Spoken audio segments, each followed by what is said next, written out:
The land down under, best known for its kangaroos, political coups and economics commentators. Australia is a major world economy with highly developed industries and close to 25 million of the wealthiest citizens in the world. But Australia is harbouring a deep, dark secret. It is an American company. And no, this isn't a joke about Australia being America's sidekick for any geopolitical scuffle they get into. That goes without saying. Nope, the Commonwealth of Australia is literally an incorporated American company. Unbeknownst to even the citizens of this corporation, the Commonwealth of Australia is a limited liability company registered in the United States with shareholders, a board of directors, and everything else that makes a company a company. Still don't believe it? Here is the registration document with the American Securities and Exchange Commission. This shows that the Commonwealth of Australia LLC was registered on the 29th of June 2009 by Mr. David Pearl. Its registered office is the Australian Embassy in Washington DC with a mailing address here in Sydney. So what is going on? Has corporate globalisation really gone that far? Could someone buy a majority share in Australia? And why would Australia do this?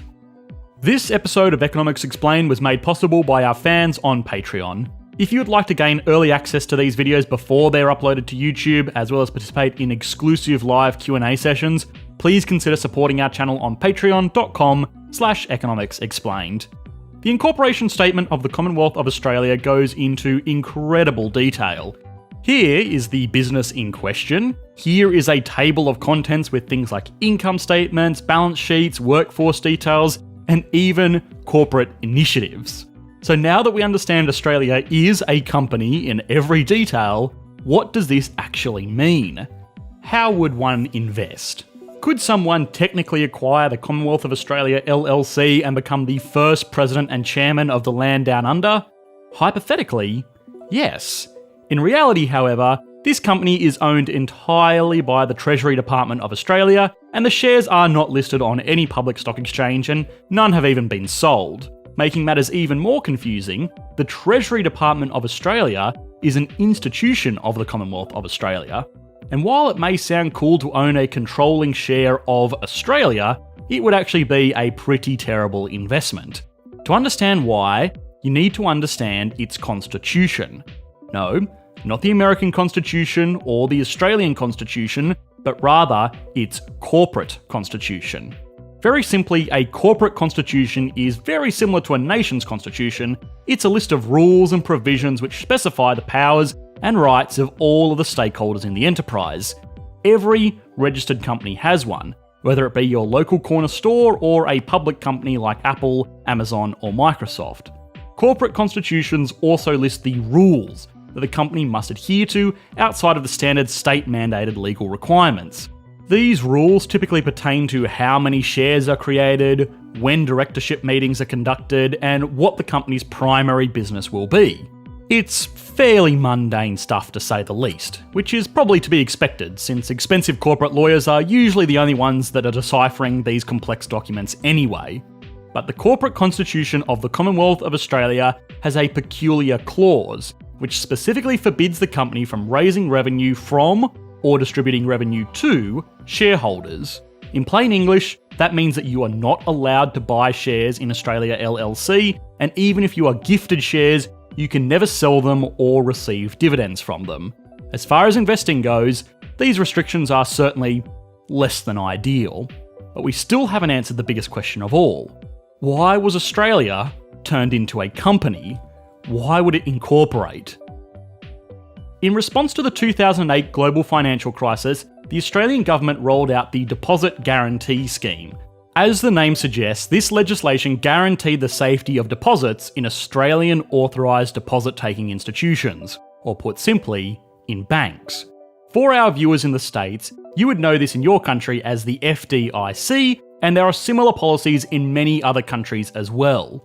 The global financial crisis saw the demise of many banks around the world that most people would have previously considered indestructible.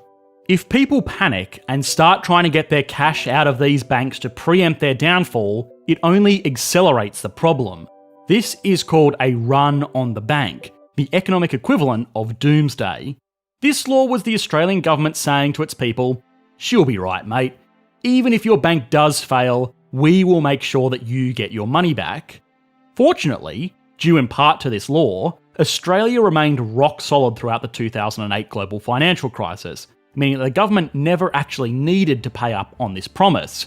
But in the event that it would need to, Australia wanted to make absolutely sure that it could. This is actually harder than you might imagine. During an economic downturn, liquidity dries up and cash becomes extremely hard to get a hold of.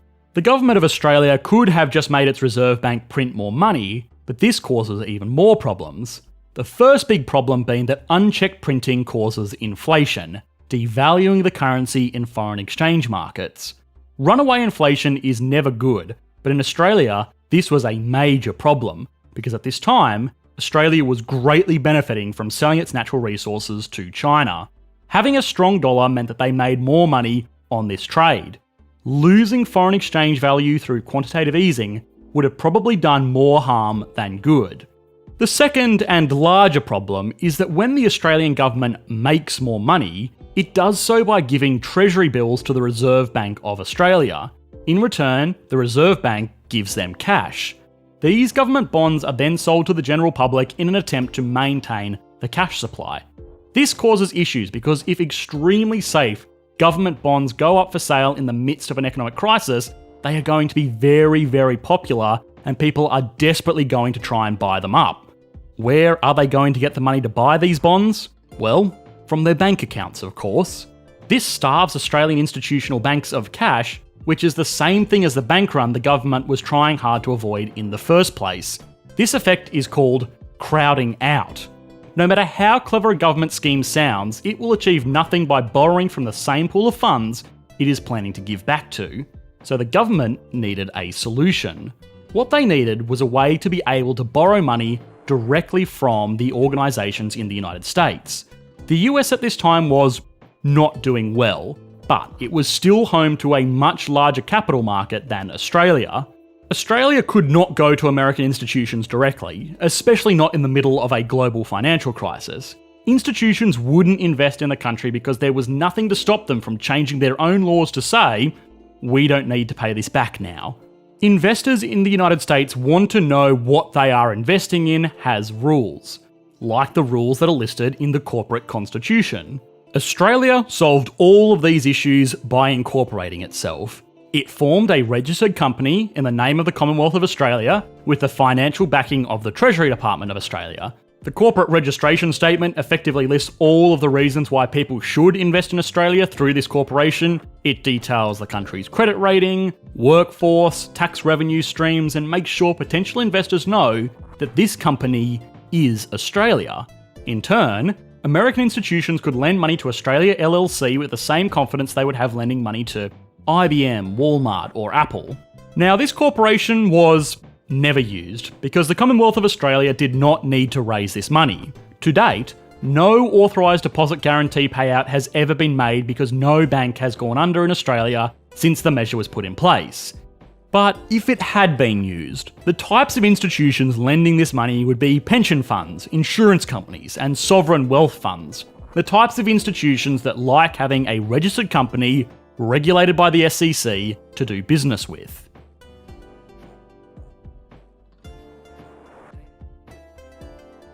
Australia LLC is a company that has never been put to work, which you can't invest in nor receive any dividends from, or any return whatsoever for that matter. This is not some useless piece of pub trivia though, it's actually a great case study of the ins and outs of a lot of interesting policies. It's a fascinating example of something rather unusual being used for practical applications. Oftentimes we explore macroeconomics as a vague discipline that happens in a theoretical world that no mere mortal will ever get to be a part of. Quirky insights like these are a great way to actually see the mechanics of policies you would otherwise only read about in textbooks and newspapers. If nothing else, maybe it's foreshadowing of a future where all of us live in a world run by corporations. Hope you enjoyed the video. If you did, please consider liking and subscribing. This video was made possible by our patrons over on Patreon. If you want to have your say about what country or topic we explore next, please consider supporting the channel like these awesome people did. Thanks guys, bye.